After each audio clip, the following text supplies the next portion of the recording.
facing a significant world shortage of copper to support the transition to green energy, and the ability to execute this transition looks to be very much at risk.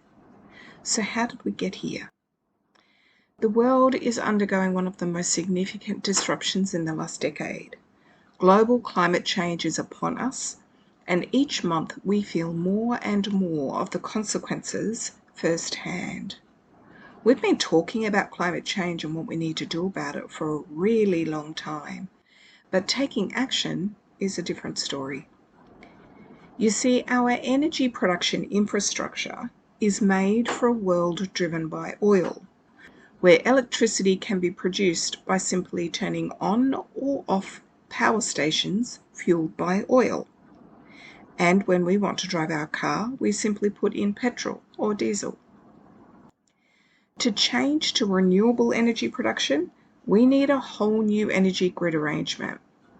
Renewable energy from solar or wind is not produced continuously, and so we need massive batteries to be able to store the energy and transmit it continuously. And we need new infrastructure to be able to charge our electric vehicles. This is on top of the technology we need to produce electric vehicles, or solar panels, wind turbines. All of this requires huge amounts of copper.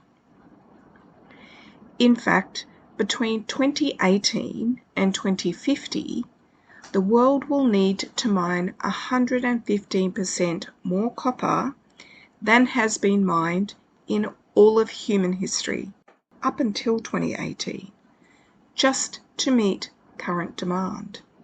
That is our regular copper consumption, without any increase from a transition to green energy.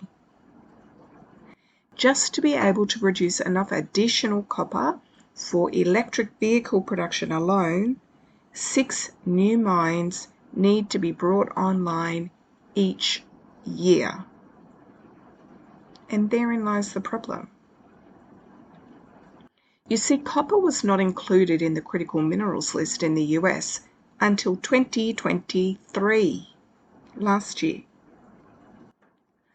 The critical minerals list is the list of any mineral that has a supply chain risk due to higher demand than previous, with insufficient mining capabilities, geopolitical risks, etc. Anything we may not be able to get enough of. And inclusion in the list means additional government support and financial incentives to encourage miners to focus on these minerals. So why wasn't copper included if it is so critical to the transition to green energy? Well, it was only seen as a medium-term risk, with shortages only expected to be realised after 2025. At the time, there was a significant amount of copper in stock and mining was underway.